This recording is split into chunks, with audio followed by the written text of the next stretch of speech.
오늘 우리가 보고 있는 이 데살로니가 전서는 학자들마다 조금 의견의 차이는 있지만 사도 바울이 그의 서신 중에 가장 첫 번째로 쓴 서신이다, 이렇게 추정을 합니다. 사도행전 17장에 보면 사도 바울이 데살로니가 지역을 약 3주 정도 머무르는 그런 일들이 일어나게 되는데, 굉장히 짧은 시간임에도 이 데살로니가 지역에 교회가 세워지고 또 성도들이 모이게 되면서 교회의 공동체가 생기게 됩니다. 그런데 당시 데살로니가 이 지역은 그리스 북부의 항구 도시로서 교통의 요지였습니다. 그래서 수많은 문화와 또 정치, 경제들이 함께 혼합되는 그런 도시였습니다. 이러한 배경 때문에 다양한 민족들이 모여 살았고 수많은 이방 문화가 그곳 가운데 정착하게 되었어요. 그 결과 이 도시 전반에 걸쳐서 음란하고 또 저급한 문화가 팽배하게 되었습니다. 여러분, 그러한 도시에 교회를 세운 이 사도 바울이 어떤 마음이 들었을까요? 짧은 시간 이 데살로니가 지역에 교회가 세워졌는데 3주밖에 있지 못하고 다른 지역에 이동하는 그런 상황 가운데 음란한 문화가 팽배한 그 도시 가운데 교회가 세워진 것을 걱정하고 또 염려하게 되었습니다. 그래서 데살로니가 2장 17절에 보면은 사도 바울이 몇 번이나 이 데살로니가 교회에 방문하고자 노력했다는 것이 기록되어 있습니다. 아마도 여러 이유가 있겠지만 무엇보다 이 교회가 걱정되었을 거예요. 혹여나 그 도시의 음란한 문화 속에서 이 교회가 동일한 그런 삶을 살고 있지는 않은지 걱정되는 마음이 들었던 것이죠. 그런데 그때마다 이 데살로니가에 가고자 하는 그 사도 바울이 막히게 됩니다. 답답한 이 사도 바울이 자신의 영적 아들인 이 디모데를 먼저 데살로니가로 보내어서 그들을 위로하고 또 그들의 소식을 이제 접하게 됩니다. 오늘 본문 바로 앞장인 3장에 보면 디모데가 어떤 소식을 가지고 왔는지 기록하고 있는데요, 3장 6절 말씀 제가 읽겠습니다. 지금은 디모데가 너희에게로부터 와서 너희 믿음과 사랑의 기쁜 소식을 우리에게 전하고 또 너희가 항상 우리를 잘 생각하여 우리가 너희를 간절히 보고자 함과 같이 너희도 우리를 간절히 보고자 한다 하니, 바울은 디모데를 통해서 이 데살로니가 교회 성도들이 믿음과 사랑이 여전히 굳건히 지키고 있다라는 소식을 듣게 됩니다. 여러분, 바울이 어떤 마음이었을까요? 참 걱정되고 염려되었던 그 교회가 오히려 더 굳건하게 믿음을 지키고 사랑을 이어지고 있다는 소식을 들은 사도 바울이 너무도 행복했을 것이에요. 이어지는 3장 7절 8절 이렇게 기록하고 있습니다. 이러므로 형제들아, 우리가 모든 궁핍과 환난 가운데서 너희 믿음으로 말미암아 너희에게 위로를 받아노라. 그러므로 너희가 주 안에서 굳게 선즉 우리가 이제는 살리라. 사도 바울이 오히려 위로를 받게 되는 것입니다. 성도들을 염려하고 걱정했는데 오히려 굳건하게 그 믿음을 잘 세우고 그렇게 지키고 있다는 성도들의 소식을 들었을 때 이제야 살겠다라는 마음이 사도 바울에게 들게 되는 거죠.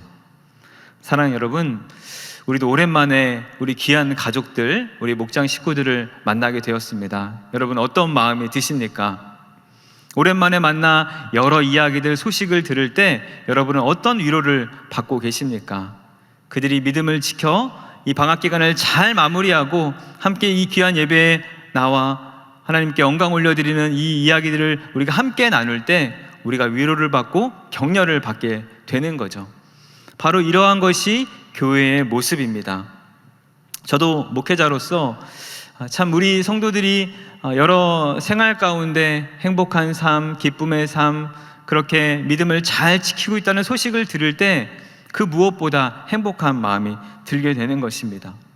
비록 몸은 조금 떨어져 있을지라도 함께 그렇게 소식을 묻고 또 사랑을 나누는 그런 것이 교회의 공동체이기 때문이죠.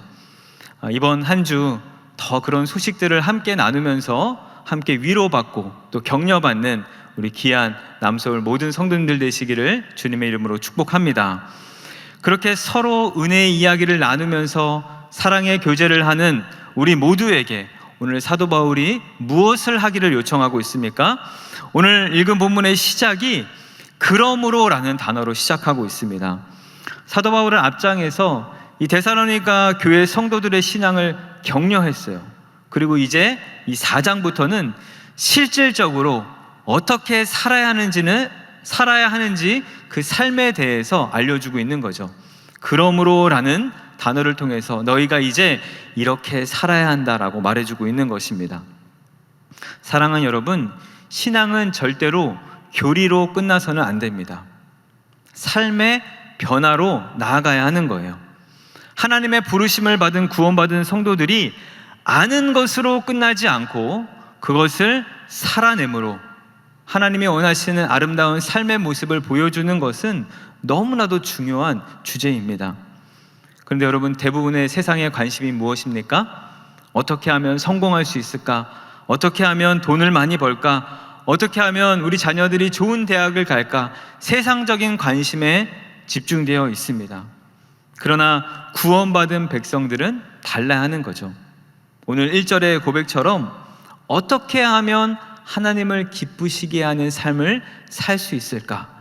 이런 관심이 우리에게 있어야 합니다. 가장 먼저 우리의 관심이 하나님이 되어야 하는 거죠. 우리는 본능적으로 우리의 유익과 우리의 만족, 우리의 명예에 관심을 둡니다. 하지만 그리스도인의 삶의 관심의 방향은 하나님께로 전환되는 것입니다. 내가 원하는 것을 하는 것이 아니라 하나님이 기뻐하시는 삶을 사는 것이요. 미국 역사상 가장 위대한 청교도 신학자인 조나단 에드워즈가 이렇게 말합니다. 하나님은 자신의 영광을 드러내시기 위해 세상을 창조하셨고 인간은 그 영광에 참여하는 존재로 지음받았다. 사랑하는 여러분, 우리가 존재하는 이유가 하나님의 기쁨과 영광을 위한 것입니다. 우리의 인생은 하나님을 영화롭게 할 때 가장 참된 의미를 갖게 되는 거예요. 저와 여러분의 관심이 지금 어디에 있습니까? 세상의 염려 혹은 나의 계획은 아닌지 돌아봐야 합니다. 오늘 1절 끝에 보면 사도 바울이 더욱 많이 힘쓰라 이렇게 고백하고 있습니다. 왜 그렇게 이야기합니까? 자꾸만 다른 것에 관심을 두기 때문이죠. 하나님을 믿는 백성으로 이제 하나님만 바라보며 살기로 다짐했음에도 여전히 찾아오는 많은 문제와 그런 상황 속에서 다른 것을 바라보고 사람들을 의식하고 하나님보다 세상의 평가에 더 마음을 뺏기는 것이 우리이기 때문이죠. 우리의 마음은 하루에도 수없이 많이 방향을 잃고 흔들리게 됩니다. 그래서 바울이 우리에게 더욱 많이 힘쓰라 이렇게 권면하고 있는 것이죠. 하나님을 바라보는 일에, 하나님의 그 기뻐하시는 일에 우리의 삶의 태도를 딱 두고 끊임없이 애쓰기를 요청하고 있습니다. 우리 사랑하는 귀한 남서울의 성도 여러분, 이 시간 우리의 마음을 다시 주님께로 돌리는 저와 여러분 되기를 간절히 축복합니다. 우리의 시선을 하나님께 딱 두고 주님의 영광이 나의 영광이 되도록, 주님의 기쁨이 나의 기쁨이 되기를 소원하며 살아가는 거예요. 오늘 본문에서는 그렇게 우리가 이 땅에 하나님을 기쁘시게 하는 백성으로 살아가는 방법 크게 두 가지를 나타내고 있습니다. 오늘 본문 3절에서 6절 말씀 먼저 같이 한번 읽어보겠습니다. 3절에서 6절까지 말씀이에요. 같이 읽겠습니다. 시작. 하나님의 뜻은 이것이니 너희의 거룩함이라. 곧 음란을 버리고 각각 거룩함과 존귀함으로 자기의 아내 대할 줄을 알고 하나님을 모르는 이방인과 같이 세욕을 따르지 말고 이 일에 분수를 넘어서 형제를 해하지 말라. 이는 우리가 너희에게 미리 말하고 증언한 것 같이 이 모든 일에 주께서 신원하여 주심이라. 아멘. 바로 그 첫 번째는 거룩함입니다. 여러분, 거룩이라는 단어 많이 들어보셨죠? 거룩이라는 용어는 사도 바울이 즐겨 사용하는 용어로서 이 신약성경에 약 10번 정도 나오게 되는데 바울이 쓴 바울 서신에서 8번, 그러니까 많은 분량에서 사도 바울이 거룩이라는 단어를 표현함으로써 하나님이 기뻐하시는 삶이 무엇인지를 우리에게 알려주고 있습니다. 근데 여러분, 거룩함이 무엇입니까? 대부분 거룩하다고 하면 도덕적으로 뭔가 깨끗한 것, 성적으로 문란하지 않고 좀 법도 잘 지키고 또 그렇게 살면 거룩하게 사는 것이다, 이렇게 생각할 때가 많이 있습니다. 그러나 성경에서 말하는 진짜 거룩의 단어의 의미는 구별됨입니다. 거룩함은 세상과 구별된다는 것을 의미하는 것이에요. 거룩함은 이 그리스도인들이 세상 사람들과 다름을 보여주는 가장 확실하고 가장 구체적인 삶의 모습인 것이죠. 오늘 본문에서 그리스도인의 삶의 이 거룩함은 단지 선택사항이 아니라 하나님의 뜻이다, 이렇게 우리에게 알려주고 있어요. 그러니까 우리 신앙의 여정 속에 이 거룩함이 정말 중요하고 중심이 되어야 한다는 것을 보여주고 있습니다.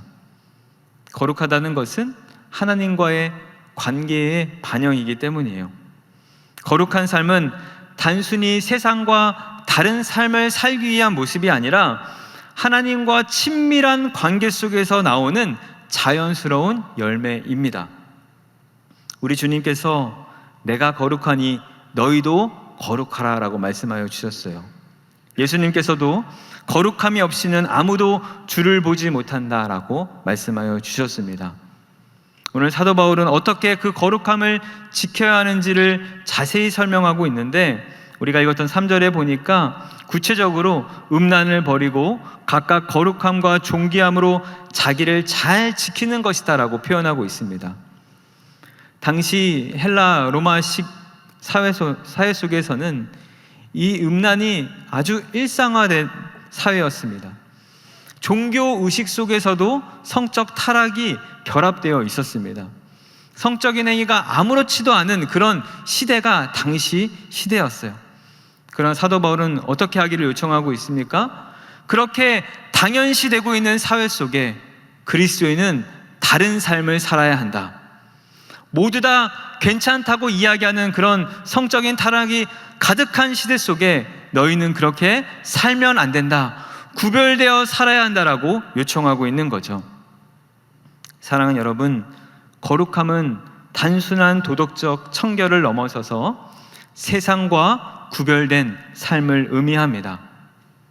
세상에 속한 자가 아니라 예수님께 속한 자가 되어야 하는 것이죠. 죄를 정상으로 미화하는 그 문화 속에서 우리는 거룩함을 지켜야 합니다. 이것이 하나님이 원하시는, 하나님이 기뻐하시는 삶의 모습인 줄 믿습니다. 오늘 말씀은 당시 이 헬라 문화권의 그 성적 타락을 염두에 둔 말씀이지만 오늘날 우리에게도 너무나도 필요한 말씀입니다. 현대 사회는 온갖 유혹과 자극으로 가득 차 있기 때문에 이 정결을 지키며 그리스도인의 삶을 살아가는 것이 너무도 어렵다는 것을 우리가 체감하고 있습니다. 결코 그 삶을 살아간다는 것이 쉽지 않은 일입니다. 그런데 여러분, 그런 삶이 어떻게 가능합니까? 마지막으로 바울이 이 거룩함에 대해서 이렇게 기록하고 있어요. 8절 말씀인데요. 그러므로 저버리는 자는 사람을 저버림이 아니요 너희에게 그의 성령을 주신 하나님을 저버리심이라. 사랑하는 여러분, 우리가 이 땅을 살아가는데 거룩함을 지키며 살아갈 수 있는 방법은 절대로 우리의 힘만으로 되지 않습니다. 세상의 많은 유혹 앞에 우리는 스스로 이겨낼 수 없는 존재입니다. 그러나 우리 안에 성령님이 함께 하십니다. 성령님이 내주하여 주셔서 날마다 우리를 새롭게 하여 주시고 거룩한 삶으로 인도하여 주시는 것이죠. 우리가 유일하게 이 땅에서 거룩함을 지키며 살아갈 수 있는 방법은 율법에 얽매인 그런 부자연스러운 억지스러운 삶이 아니라 하나님과의 깊이 있는 교제 속에서 자연스럽게 맺어지는 열매인 것입니다. 사랑하는 여러분, 우리가 하나님을 더 사랑하고 그분의 뜻을 더 알고자 할 때 거룩한 삶의 모습이 우리의 모습이 되고 그 모습이 정말 의무가 아닌 은혜로 찾아오게 됩니다. 우리는 절대로 스스로 거룩해질 수 없지만 우리 주님과 함께 할 때 그 거룩이 우리의 일상이 되고 우리의 삶의 자연스러운 형태로 나타나게 되는 것이죠. 거룩함을 힘써 지키며 하나님을 기쁘시게 하는 아름다운 삶의 모습을 살아내는 저와 여러분 되기를 간절히 소망합니다. 두 번째, 우리가 하나님을 기쁘시게 하는 삶의 모습은 바로 사랑함입니다. 우리 다 같이 9절 말씀 같이 읽겠습니다. 9절이에요. 시작. 형제 사랑에 관하여는 너희에게 쓸 것이 없음은 너희들 자신이 하나님의 가르치심을 받아 서로 사랑함이라. 아멘. 사도 바울은 이미 데살로니가전서 1장 7절에서 이 데살로니가 교회를 칭찬하였습니다. 너희가 많은 지역의 본이 되었다, 이렇게 칭찬하였어요. 그것은 그들의 형제 사랑이 지역과 다른 교회들에게 널리 알려졌기 때문입니다. 데살로니가 성도들은 환난과 핍박 가운데서도 서로를 돌보면서 믿음을 지키도록 격려하고 사랑으로 서로를 지켜주었습니다. 사랑하는 여러분, 사랑은 우리 그리스도인들에게 있어서 가장 본질적이고 핵심적인 표지입니다. 바울이 이 데살로니가 교회를 칭찬한 이유는 그들의 신앙 고백이 대단해서가 아니었습니다. 사랑의 실천으로 지역 교회와 다른 교회들에게 본이 되었기 때문이죠.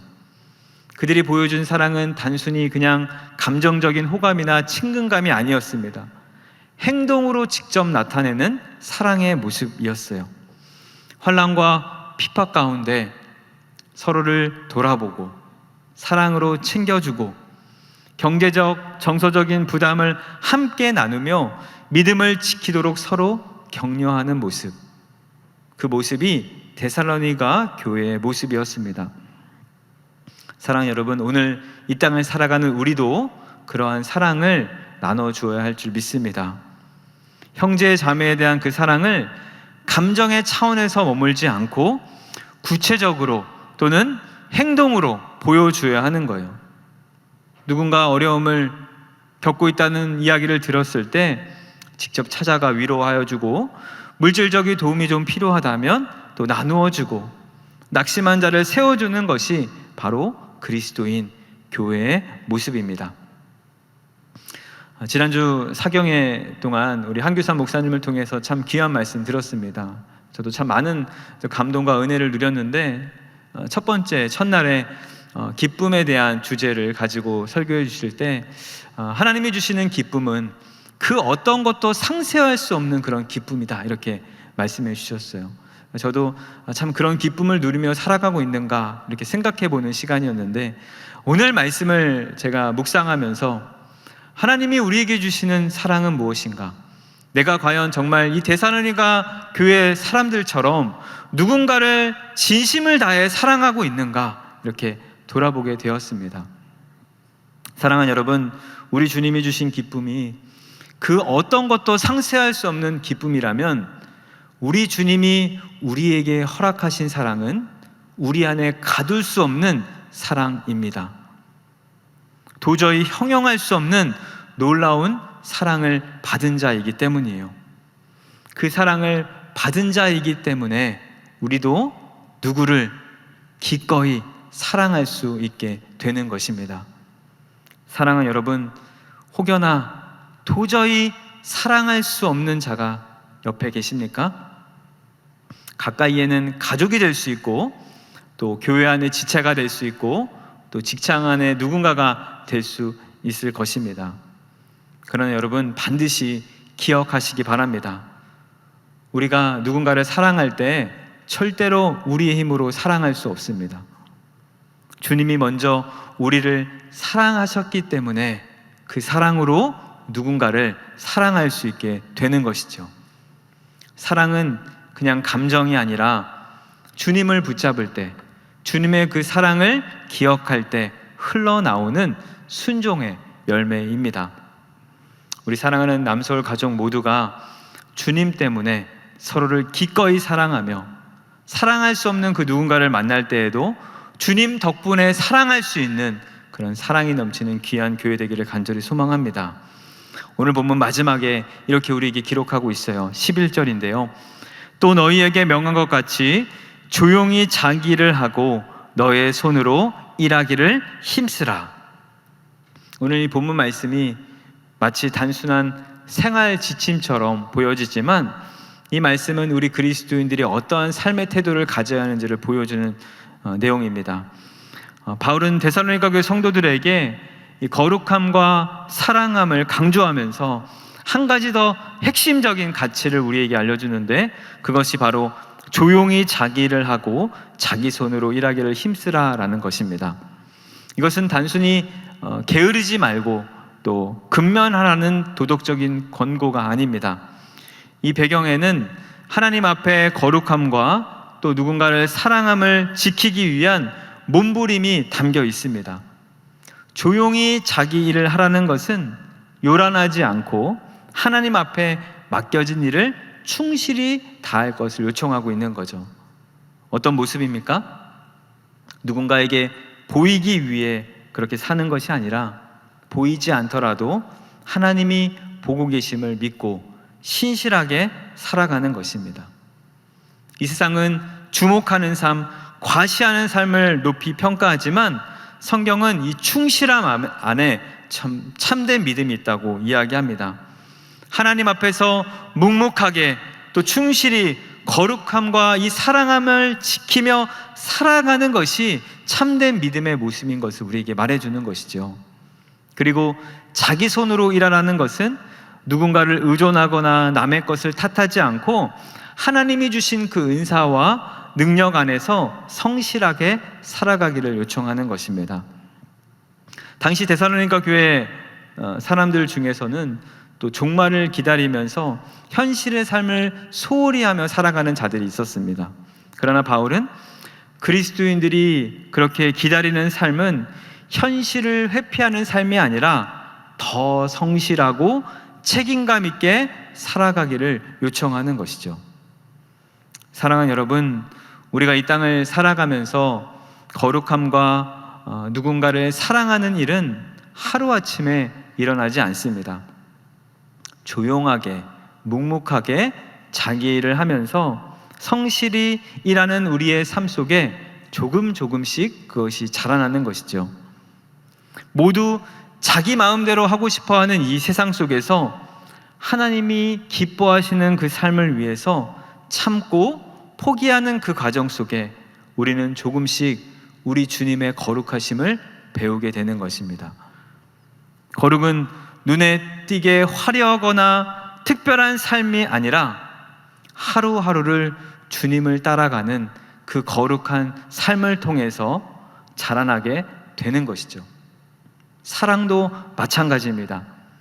내가 좋아하는 사람만 사랑하는 것이 아니라 때로는 내가 이해할 수 없는 사람들, 나를 불편하게 하는 그 사람들을 인내하고 침묵하고 사랑하고자 하는 그 노력 속에서 진짜 사랑이 점점점 자라나게 되는 것입니다.